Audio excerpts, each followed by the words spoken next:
Hello,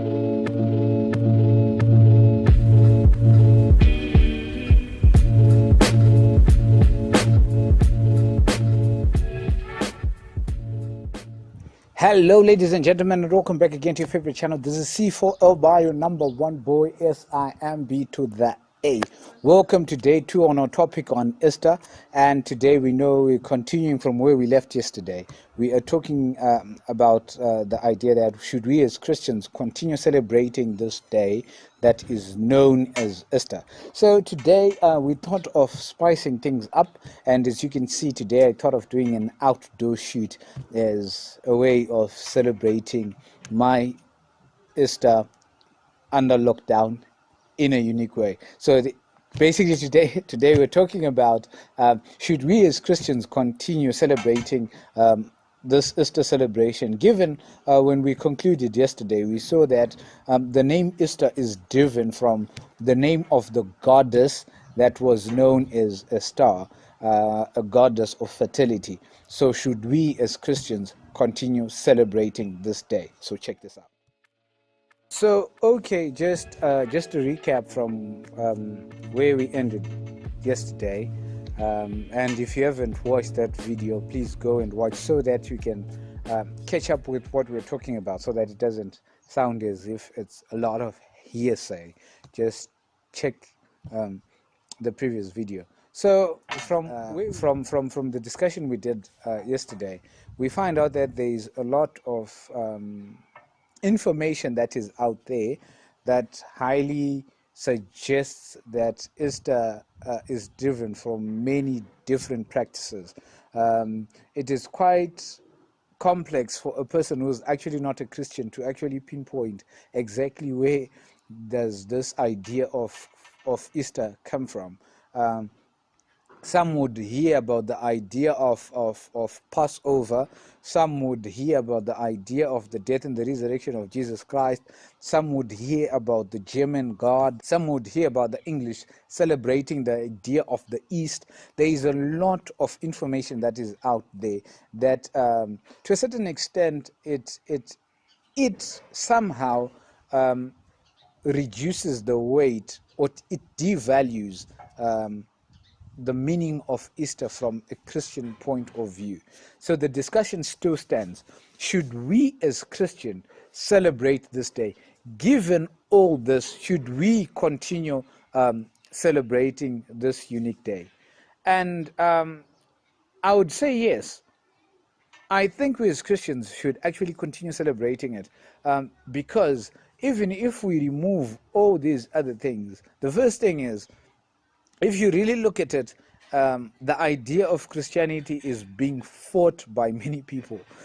Many people do not really enjoy seeing Christianity being practiced. And when we even look at after Jesus Christ died and had ascended to heaven, we find out that the apostles themselves struggled presenting the idea of Jesus Christ. So for us to be given actually a day wherein we can actually celebrate the death and the resurrection of Jesus Christ, even though maybe it might be embedded in a pagan worship idea, but the mere fact that we have been given that leverage to actually celebrate the death and the resurrection of Jesus Christ, I think we should actually embrace it, because understand, we as Christians are at war.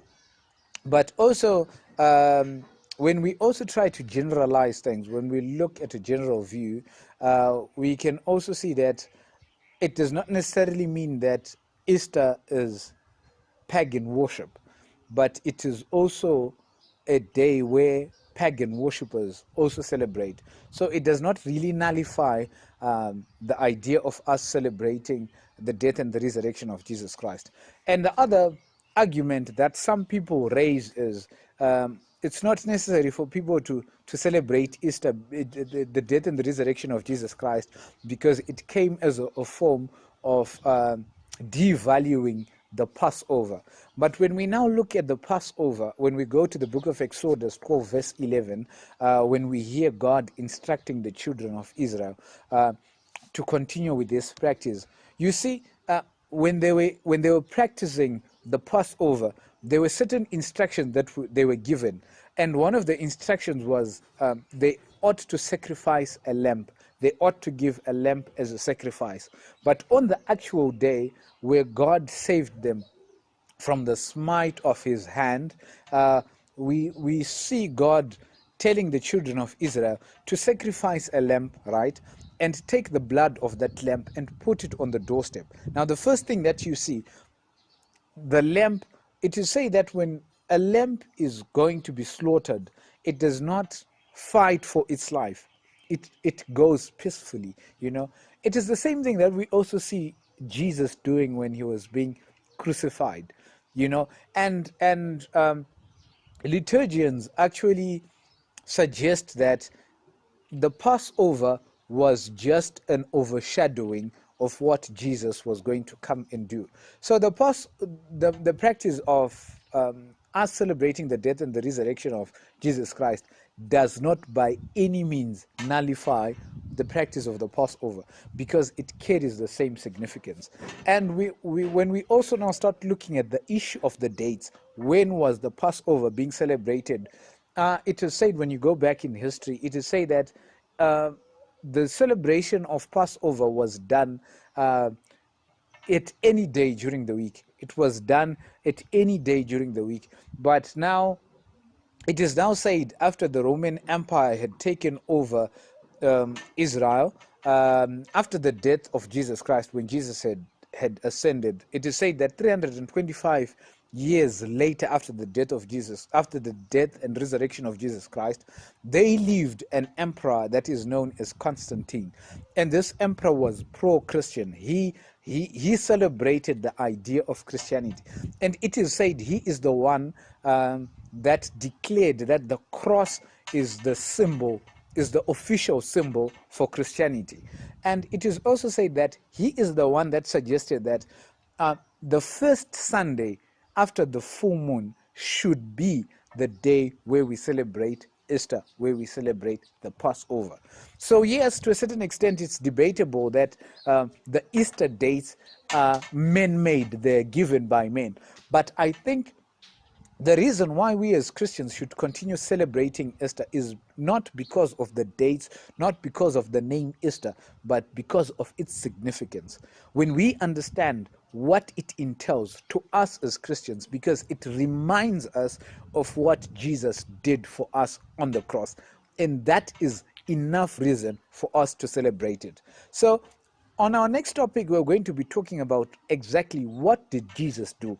What exactly did Jesus do that gives them all this glory, all this honor that we give him? What exactly did he do, and was it necessary? So this has been me, your boy, SIMB to the A, and I am signing out. Ciao, ciao.